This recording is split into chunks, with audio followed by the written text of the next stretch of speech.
Good evening and welcome to the Return Homestead. My name is Mike and my wife Marty and Sunshine and I homestead 50 acres in southeastern Kentucky. Tonight we're going to be looking at the tile in the laundry room. We've decided we want tile on the floor, but we've got a little bit of a puzzle we need to solve first.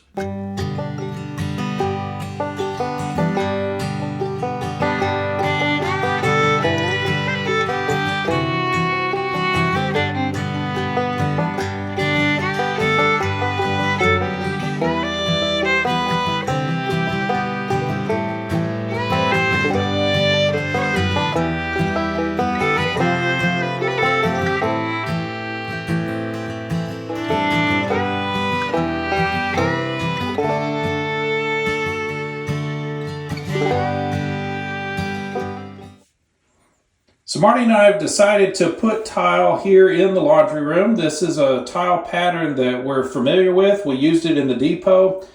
We used it to cover the landing coming down from the third floor onto the main floor. And Marty used this for the hearth when she was rebuilding the fireplace. And we thought we'd just continue using this same pattern. We like the color, we like the pattern. It matches well with the color of the wall paint. And so we went out and bought another box from Floor and Decore here in Kentucky.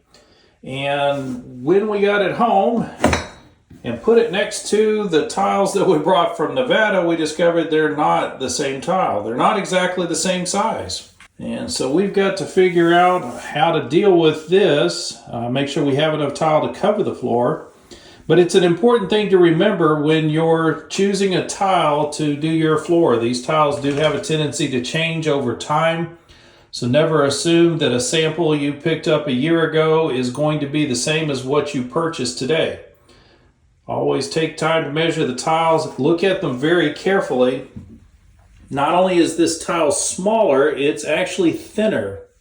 It's really hard to see on camera, but the edge of the tile is not as thick as the other tile.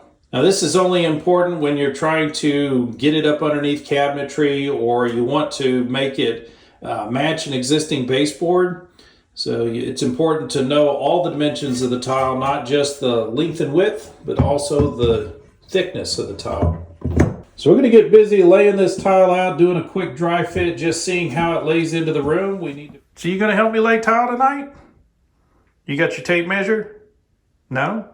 Well, how are you going to measure the tiles? So step one is to know exactly how big the tile is you're working with. I would recommend taking your own measurements. Don't trust what you see on the box. This is 17 and just slightly shy of 3/4. So we're going to call it 17 3/4. And it is at least square. We've measured in both directions.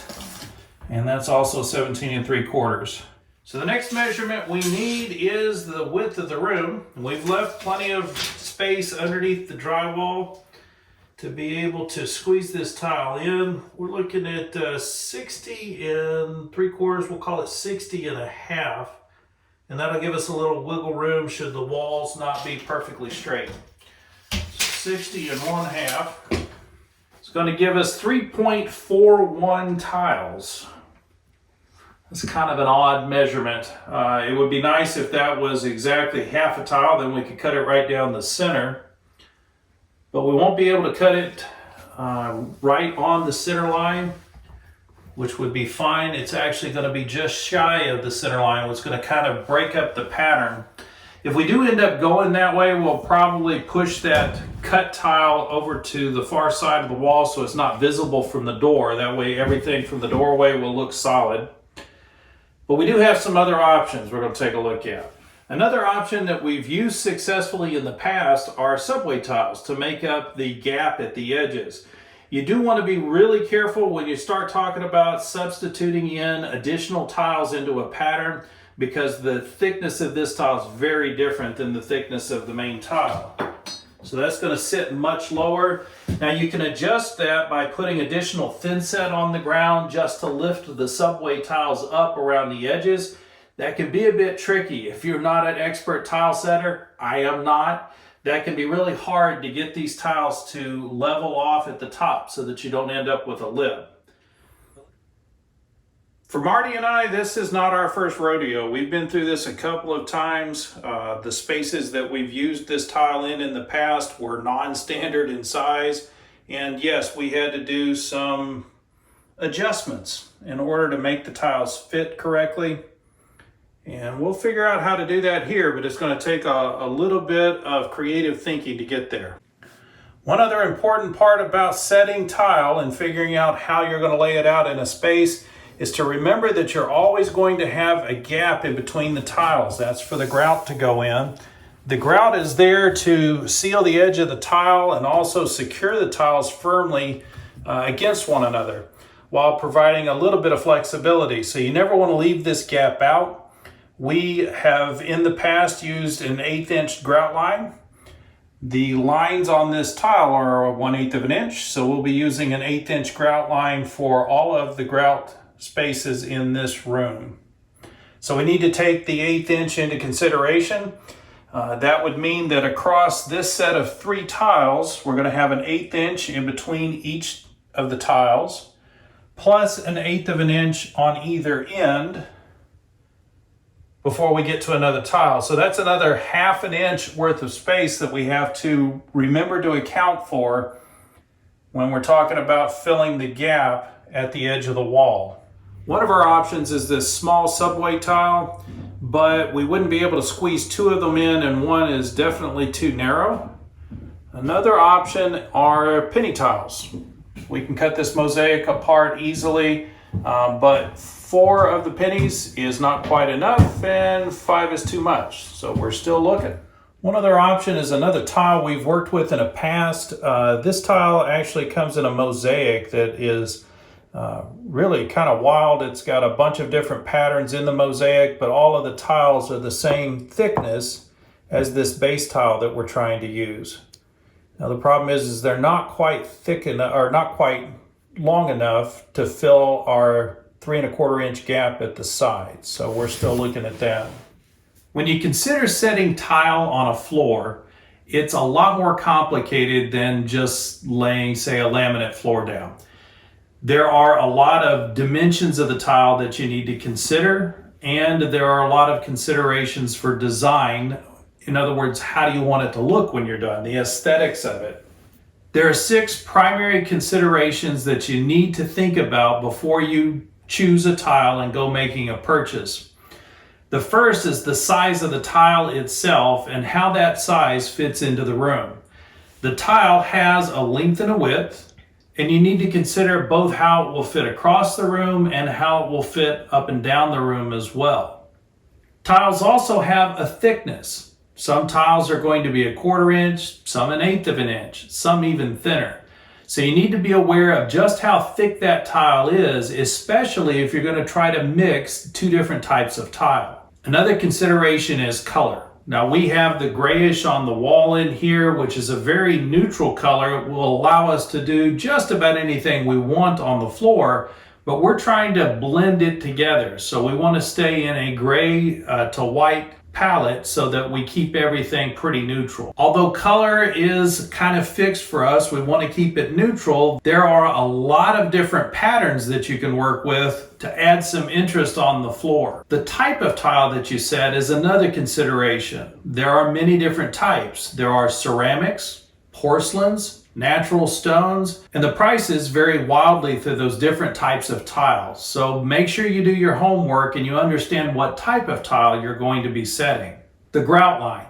Every tile has a line that goes around it that's going to be filled with grout that helps to cement the tiles together and lock them in place. When you're talking about measuring across the floor and how many tiles will fit, you want to make sure you include your grout lines in your calculations. And then last, and probably one of the most critical, is how much thinset or cement is going to be on the floor underneath the tile. If you're laying a tile that's going to be a heavy tile that's going to get a lot of use, you're going to have 1/4 of an inch of thinset underneath that. Now in some applications on a countertop or a ledge, you might be able to get away with 1/8 of an inch of thinset, but we're going to be using 1/4 of an inch here in the laundry room. So after taking our measurements here in the laundry room, we know that we can set 3 of these large tiles across the room. After that, we've still got about 6.5 inches that has to be filled. So that's 3¼ inches on each side of the room before we get to the wall. So we need to find a solution to fill that gap. Now, Marty and I have done several projects in the past where we've used alternative tiles to fill that gap. Now, in the past, we've used penny tiles similar to this. This mosaic is held together on a little bit of webbing behind it. It's easy to cut the webbing apart, and so you can fill small spaces with multiple rows of these penny tiles. And the gray coloring kind of matches a little bit with the tile we've chosen. We could also use a subway tile. And these subway tiles come in a variety of different sizes, and it's easy to find colors that match up well. But the thickness of these tiles is not the same as the large tile that we're thinking about setting. That would make it very difficult to set the thin set underneath it. We'd have to float extra thin set underneath these small tiles, and that would get really cumbersome at the edges of the wall. The other option is a tile that is smaller but the same thickness. So this is the same 1/4 inch thickness as the large tiles that we're setting. It is a piece of a mosaic, and the mosaic has a collection of different pattern tiles in it. And we could simply lay these in to fit along the edges of the wall, but the pattern would get extremely busy. We've already got enough pattern on the floor with the main tile. So we're going to be looking for another solution. Because we've chosen a large form factor tile, that gets a little more complicated. We could cut 6.5 inches off of 2 edges of these tiles and simply throw away what's in the middle, but they're relatively expensive and we hate to throw away good tile. So you'd rather go darker than lighter on the edges of the wall? Yeah, I would like the contrast. So you want to go for higher contrast. My concern is that if we put a dark line along the edges of this tile, we're going to end up anchoring the wall down too tightly. It's going to kind of make the room smaller. You don't think so? It's a laundry room. Yeah, that's true. It is a laundry room. It's not a primary meeting area in the house, so high contrast works. So you want to go with just a darker gray, or you want to go all the way to black? I don't want to go black, because the color in the tile is not black. Yeah, it's not even close to black. I would rather go a darker gray or even a contrasting color. Such as? I don't know. I'd have to go look. We'll have to go look at them. Mm-hmm. I like the marble of the gray. It looks like Carrara. It does go well with that, and we might be able to find that. Yeah, so the marbly look of the penny tile works really well with this, but even the penny tiles aren't 1/4 inch. They're not quite thick enough. Yeah, but we can take nippers and nip them off. Yeah, they're easy to work with. Mm-hmm. All right, so it looks like we're going to go tile shopping is what you're telling me. Yes.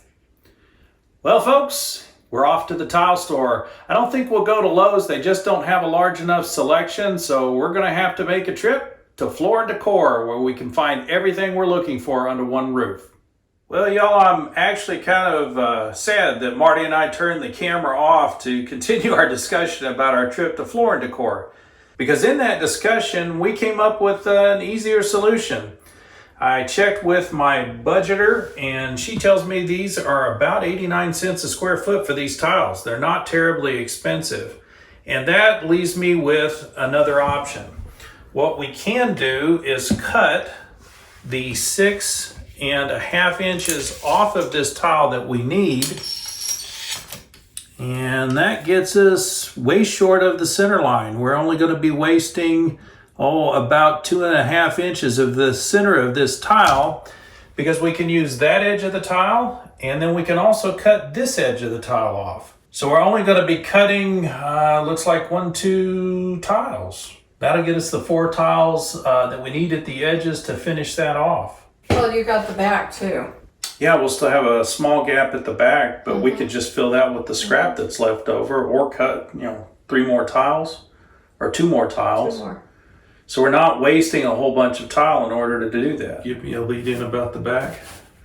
So we still have to have a gap in the back Where If we the, push all the tiles forward, we're going to push all we the go all the way tiles. up to the front of the door. We'll come all the way to here, up to the edge of the wall. We're only going to bring the tile up to the front of the wall, and instead of going halfway through the door like we had originally talked about doing. That's going to allow us to bring the flooring in the hallway right up to the edge of the tile.